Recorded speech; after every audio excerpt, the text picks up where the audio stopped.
Hello everyone, welcome to this video where we are now going to tap on our calculator to find the angles given the ratio. And to do that, right, we usually need to use the second function of your scientific calculator for the respective trigo ratio.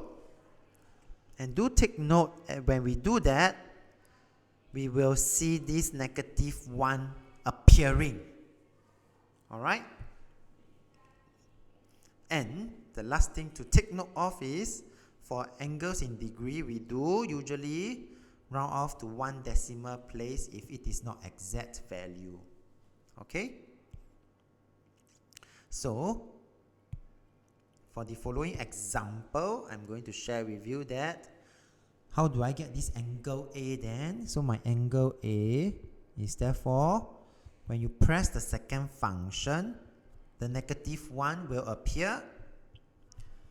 This is what you should see in your calculator. And when you press the equal sign, this will give me a value of 54.647. To 3 decimal place, followed by 1 decimal place, 51.6 degrees, 1 decimal place.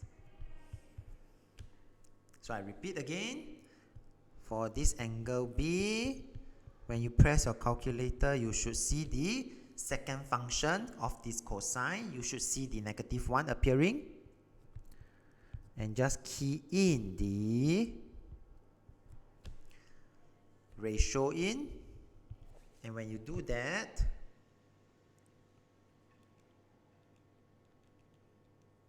you should get 58.055 to 3 decimal place, followed by 1 decimal place, 58.1 degrees.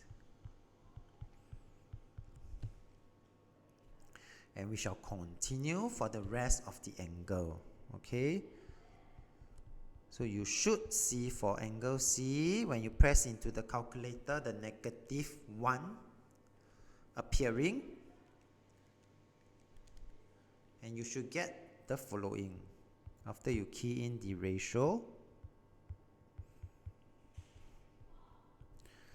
17.093 to 3 decimal place,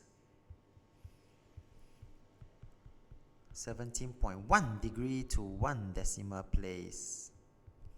Okay, and continue. So angle D is the sine, we call it the sine inverse, where the -1 appearing.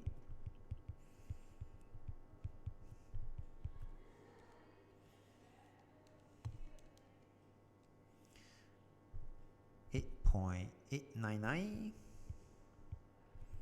3 decimal place, followed by 8.9 degree, 1 decimal place. So angle E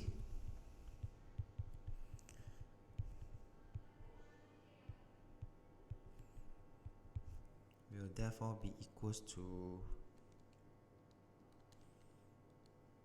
74.437 to 3 decimal place, followed by 74.4 degrees, 1 decimal place. And the last one, angle F is tangent inverse, where the -1 comes out.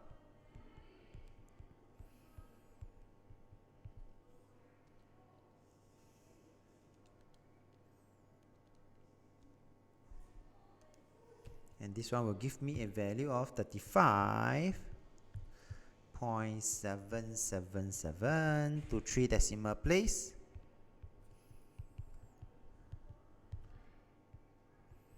1 decimal place.